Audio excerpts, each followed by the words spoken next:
Number 4. On February 24, 1978, a group of friends from Yuba City in California, Gary Dale Mathias, age 25, Jack Madruga, age 30, Jackie Hewitt, age 24, Theodore Ted Weiher, age 32, and William Sterling, age 29, set out on a 50-mile journey to California State University to watch a basketball game. The group loved basketball and was even part of a collegiate basketball team at the rehabilitation center they frequented. They were scheduled to play a Special Olympics basketball game the very next day in Rockland. Many people knew them around town. They were always referred to by their families as the boys, even though they were all full-grown men. All 5 either had slight intellectual disabilities or psychiatric disorders and were all enrolled in a day program for mentally handicapped adults. Whilst all 5 men had been attending the vocational rehab and lived at home with their parents, they were high-functioning and seemed to have been coping well with their various developmental disabilities and mental health difficulties. Both Jack and Gary had driving licenses and had a level of independence away from the care of their families. On Friday, February the 24th, the 5 men drove about 50 miles north from Yuba to Chico to attend a college basketball game. When the game ended at around 10 p.m., they stopped 3 blocks away at Bears Market, mildly annoying the clerk, who was trying to close up, and bought 1 Hostess cherry pie, 1 Langendorf lemon pie, 1 Snickers bar, 1 Marathon bar, 2 Pepsis, and a quart and a half of milk. The next day, when they failed to return from Chico, their families became concerned and called the police. The 5 men missed their own basketball game with the Gateway Gators, a game which they had all been looking forward to for a long time. Gary had been reminding his mother about it all week. "We got a big game Saturday. Don't you let me oversleep," he had reminded her daily. On Tuesday, February the 28th, a forest ranger found Jack Madruga's car abandoned on an unpaved road near Oroville in the Rogers Cow Camp area, past Elk Retreat, at an elevation of 4,500 feet. The turquoise and white 1969 Mercury Montego was located around a 2.5-hour drive from Chico, in the opposite direction from the route they would have been expected to drive home, and way up in the mountains in the Plumas National Forest. None of the boys were familiar with the area. Most of them hated being out late, so a spontaneous road trip, especially into a desolate forest, was completely out of character. Police found no evidence of foul play at the side of the car, but the car was unlocked, 1 window was down, and the keys were nowhere to be seen. Candy wrappers, milk cartons, and basketball programs were in the car, but maps were left in the glove compartment. There was no obvious damage to the car, despite the bumpy, unmade road. It had around a quarter tank of gas, and it was not stuck in the snow, meaning that the group of men had driven extremely carefully along the bumpy, pothole-filled track before seemingly abandoning the vehicle and disappearing into the night, poorly dressed for the cold mountain conditions. The police organized a search party to try to find the men. The terrain was rugged, especially during the wintertime, so they struggled to search the forest. They recruited helicopters and searched the ground on horseback, but the harsh winter weather prevented them from venturing too far. The weather was so harsh that the police force almost lost a few of their own men, so they had to call off the search. 1 week later, however, after the police and families had put out requests to the public for information, including photographs of the missing men, leads and proposed witnesses began to filter in. A man called Joseph Shones contacted the police after he heard about the disappearance to say he had seen the men between 11 and 12 p.m. on a Friday that the group disappeared. He was driving up the gravel road to his cabin when his car, a Volkswagen Beetle, became stuck in the snow, and unfortunately, whilst trying to push his car out, he suffered a heart attack. Thinking his best bet for survival would be to get back in his car, he climbed into the seat, laying down, but left the engine and heating running. At around 11:30 p.m., he saw 2 sets of headlights 20 feet behind his car, one from a car and one from a pickup truck. According to Shones, he attempted to shout for help, but the headlights went out and the group of people standing at the two cars left back down the road together in the pickup. In another account given to the Washington Post, Shones does not mention a second vehicle, but speaks of a set of headlights, a group of men, and bizarrely, a woman with a baby. Later that still, around 1:30 a.m., Shones goes on to say that he had seen flashlights outside his car and a whistling sound. Again, he called for help, but upon hearing his cries, the flashlights extinguished and the group of people vanished. Shones stayed in his car until it ran out of gas, then walked 8 miles down to get help, passing Jack Madruga's car on the way. He didn't think much about what he'd seen until he heard about the disappearances. There was no news for months as the spring snows melted on the mountains. Then, on June 4th, 1978, a group of motorcyclists was riding in the forest 19.4 miles from where the Montego had been found when they noticed an abandoned park service trailer. They decided to venture inside, not knowing what horrors lay before them. Inside the trailer, they discovered the frozen body of Ted Weiher. His feet were so badly frostbitten that he was missing some of his toes. It appeared that Weiher had lived 8 to 13 weeks after his disappearance, based on the length of his beard and around 100-pound weight loss. He weighed just 120 pounds at the time of his death.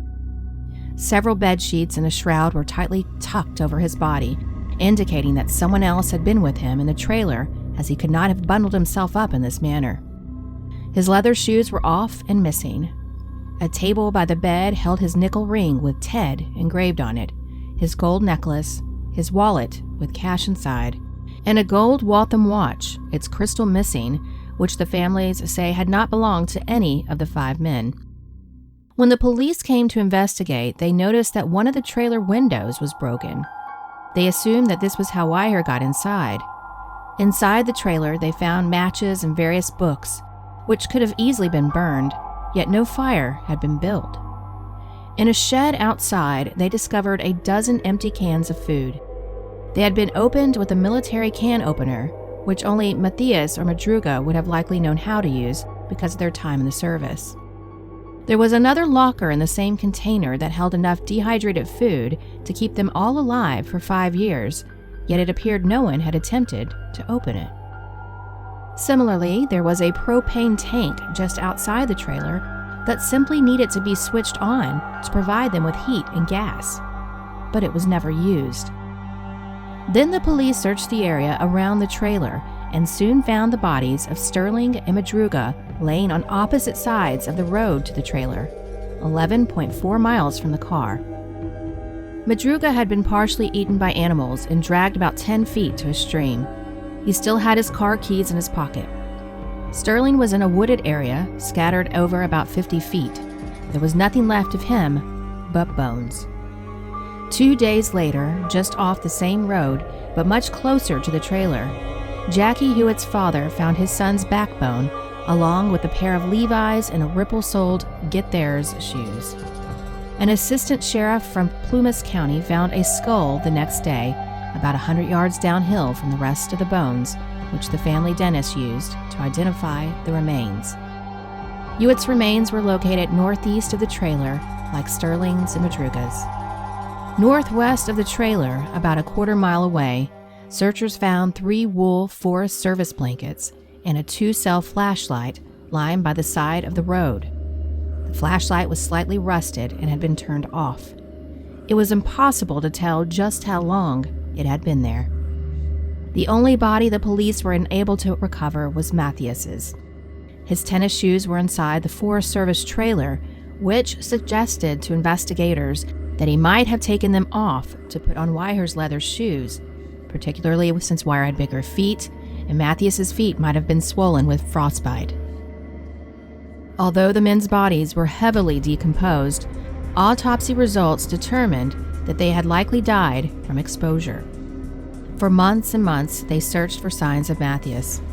Police began to speculate that if Matthias had gone off his medication, he might have gone on a psychotic break that led him to bring his somewhat docile friends there. Police put out descriptions to all the local hospitals and mental health facilities, but to no avail. he was still alive, he had been so for almost 4 months, with no money, no identification, and crucially, no medication for his schizophrenia. To this very day, Gary remains a missing person, lost on the mountainside that tragically took the lives of his 4 friends. Number 3. On April 17, 1935, a man named Albert Hobson and his son Ron were fishing in the Coogee Beach in Australia when they caught a 4-meter, 1-ton tiger shark just 3 kilometers offshore. The tiger shark got tangled in the line while eating a smaller shark that Hobson had hooked. Since his brother was a proprietor of Australia's Coogee Palace Aquarium, Hobson quickly organized to have it transported to the baths, deciding to charge people to marvel at the creature. The plan worked relatively well for a week. Then Anzac Day came. The day was a national holiday, so the baths were filled with inquisitive families, keen to see the enormous tiger shark in all its glory. Crowds flooded in and out throughout the day. Then at 4:30 p.m., the shark took a turn. It started violently convulsing, vomited up a rat, then a bird, then a human arm. The crowd recoiled, and Hobson quickly called the police, who fished the limb out of the water. The coroner and a shark expert examined the arm. They determined that it was a left arm, sporting a prominent tattoo on the inside forearm of 2 boxers sparring. A rope was attached to the wrist. They also concluded that it had not been bitten off. There were no tooth marks anywhere, and the limb had been cleanly removed at the shoulder with a blade. The police started a homicide investigation and allowed a local newspaper, Sydney's Truth, to print a description and picture of the tattooed arm in hopes that someone would come forward with information. A man named Edwin Smith came forward. He said his 45-year-old brother, Jimmy Smith, had been missing since April 7th. Edwin and Jimmy's wife, Gladys Smith, positively identified the tattoo as Jimmy's. Fingerprints from the severed arm also matched Jimmy's ID. Jimmy Smith was a boxer and a small-time criminal. According to his wife, Jimmy left the house to go on a fishing trip with a friend, though he did not say who the friend was. Detectives quickly pieced together Jimmy's most recent activities. He was last seen alive at a hotel in the Sydney suburb of Cronulla, drinking and playing dominoes with his friend, 42-year-old Patrick Brady, who had a rap sheet full of forgery convictions. As the investigation continued, it became clear that the 2 friends' night out had taken a bad turn. Brady's landlord told police that Brady had vacated his rented Bayside cottage in Tolombe Street, less than 2 kilometers from the hotel, shortly after Jimmy went missing. When the landlord inspected the place, he found that a mattress and trunk had been replaced, the walls had been cleaned, and a rowboat included with the cottage had been scrubbed. With Brady, the police had a suspect, and they soon found a motive. A taxi driver told the investigators that the day after Jimmy was last seen, he'd driven Brady, who looked disheveled and nervous, to North Sydney and dropped him off outside a house belonging to 43-year-old Reginald Lloyd Holmes. Holmes was a respected boat builder and businessman, but also deeply involved in Sydney's criminal underworld. He controlled a smuggling ring and sometimes employed Jimmy and Brady to take his business's speedboats out to pick up cocaine, cigarettes, and other contraband thrown overboard by passing ships. Both Brady and Holmes were brought in for questioning but refused to cooperate.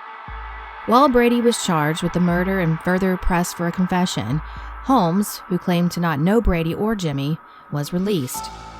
4 days later, early on a Monday morning, Holmes took a brandy bottle and a pistol and headed out on a speedboat.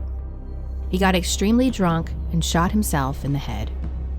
Miraculously, the bullet hit the bone on his forehead, and the force simply blasted him backward into the water, knocking him out. As he regained consciousness, he scrambled back into the speedboat and set off towards Sydney Harbor. He drove erratically around Circular Quay, disrupting the morning ferry services and hammering around the harbor for close to 4 hours. 2 water police boats chased him, and he led them 2 kilometers out to sea, stopped the boat, and surrendered. Holmes then confessed to detectives that Patrick Brady turned up at his house late one night holding Jimmy's severed arm. He threatened to blackmail Holmes if he didn't pay him £500. He explained to Holmes how he had killed Jimmy, dismembered his body, and placed the parts in a trunk, which was tossed into Guanamata Bay. Holmes claimed Brady had murdered Jimmy over money, and that Brady suspected Jimmy was cooperating with police against him. Holmes gave Brady the money and he left, leaving the arm in Reginald Holmes' living room. Panicked, Holmes drove to Maruba and, under the cloak of darkness, tossed the arm into the ocean. A small shark then ate the arm and was in turn eaten by a tiger shark. 9 days after the murder, Albert and Ron Hobson plucked this shark from the ocean, put it on display, and the perfect crime began to unravel. After explaining all this to police, Holmes agreed to be a witness at the inquest into Jimmy Smith's death, to be held on June 12th. But the morning the inquest was to begin, Reginald Holmes was found dead in his car, 3 bullets in his chest. He was parked on Hickson Road under the Harbor Bridge. Police investigated it as a murder, but the case went cold. It's likely that Brady ordered to kill Holmes, although other business associates were also accused of the murder over the coming months. Nevertheless, without Holmes as a star witness, the case against Brady soon fell apart and no conviction was recorded. Brady walked free. Nobody was ever charged over the deaths. Until his death in 1965, aged 76, Patrick Brady denied he had anything to do with it either. Jimmy Smith was later discovered to have been a police informant. His body has never been found. Number 2. On October 29, 1934, a young man named Harold Heaven went missing from his cabin in Minden, Ontario. He was never seen again. According to police reports, Harold was known to be a lonely man who lived in his cottage on Horseshoe Lake. Despite large searches in the bush and in the nearby lakes, he was nowhere to be found. The case went unsolved. The Ontario Provincial Police carried out investigations throughout the remainder of 1934. Their reports indicated they suspected suicide. As they interviewed people, they moved away from the idea of foul play. It has been suggested that Harold has become somewhat deranged in his mind, one report said. Police also reported a second-hand account that his mother had indicated Harold had considered suicide the year previous. But the Heaven family has other theories. Harold's brother, Boyd, posted in a letter at the time that Harold was doing well, excited to work on a property he had recently bought there near his father's cottage. Boyd Heaven felt Harold was unlikely to die by suicide and suggested accidental manslaughter was more likely. Since Harold kept to himself, Boyd suspected the young farmers in the district disliked him and set out to annoy him after a Saturday night drinking. He said it would explain the body's disappearance and cited evidence that Harold's departure from home did not seem premeditated. The door was open, the key still inside the lock, and his oil lamp was still burning. A few items were missing in Harold's cottage: his blue serge suit, black Oxfords, a sweater, his fedora, and his new rifle. Seeking closure, Harold Heaven's brothers continued the search for the rest of their lives, and ever since, his other descendants have kept the case alive. Now, 86 years later, Harold's great-great-nephew, Mike Heaven Milden, and his best friend Jackson Rowe are hoping to solve the case. Mike obtained the OPP reports on the case from 1934, which have added a previously unknown level of detail to the case and have led to the current investigation and documentary project. Mike and his best friend have been working on a documentary titled For Heaven's Sake, about their search for Mike's long-missing relative, Harold Heaven. Mike said they used ground-penetrating radar in February on a spot long rumored to be Harold's resting place in family stories. The results found it looked similar to a cemetery site and could contain a body. On August 12th, Mike and Jackson Rowe, surrounded by their crew and dozens of Heaven family members, went on to dig the spot. But after 7 hours of digging, they did not uncover a body. Instead, all they uncovered was dirt and rocks. Mike Milden said it would mean a lot to his family to get closure. He and Jackson are looking for anyone who might have information on the case. Harold Heaven's disappearance is still a mystery. Number 1.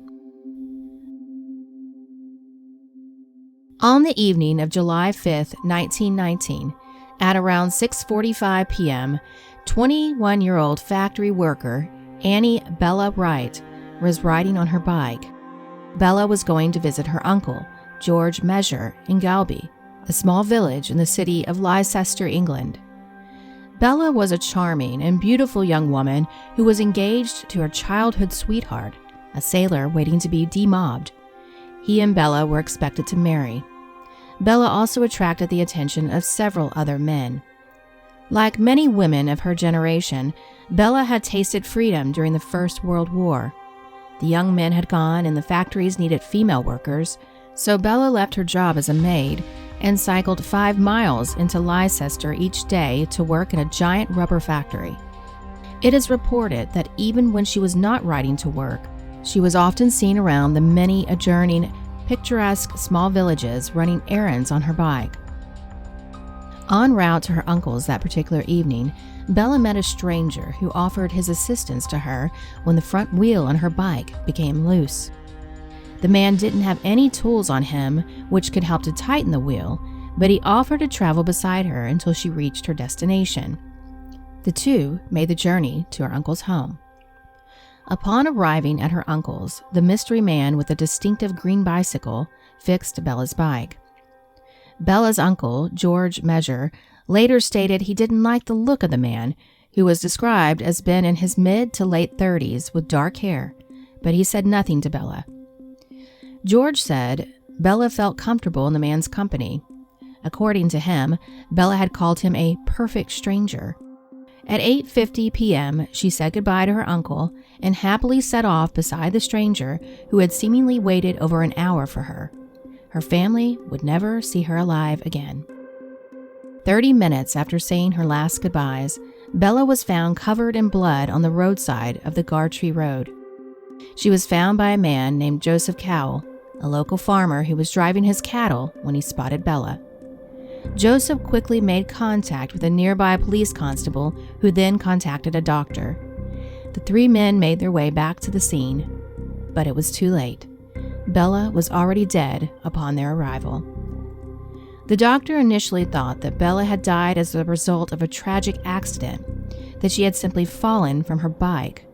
The PC, a man named Alfred Hall, wasn't as convinced. By this time, it was dark on the roadside, so a thorough examination of the body and the scene was not possible, so the body was moved to a nearby abandoned cottage and left until morning. When the police constable returned to the scene to carry out a detailed examination, 5 meters from Bella's bicycle, trodden into the mud by the farmer's horse, he discovered a shell casing. On the gate, close to where Bella's body was discovered, he found blood. A closer inspection revealed the claw marks of a crow who lay dead in a field nearby. The crow, Hall said, had made at least 16 trips backward and forwards to and from Bella's body to gorge on her blood, the horrible blood-stained tracks still clearly visible. At the time, the macabre incident held little significance, but was to prove crucial as the case progressed. An examination of Bella's body, once cleaned up, located an entry wound for a bullet just under her left eye. A larger exit wound was found in the back of her skull, underneath her hair. P.C. Hall believed Bella had been shot from a distance of about 2 meters. Police began to investigate Bella's death and questioned her uncle. As soon as George Measure told police that the last time he had seen Bella, she was in the company of a mysterious stranger who had a distinctive pea green bicycle. Owners of green bicycles in the region regretted ever buying them, as each came under suspicion from both police and whispers of locals.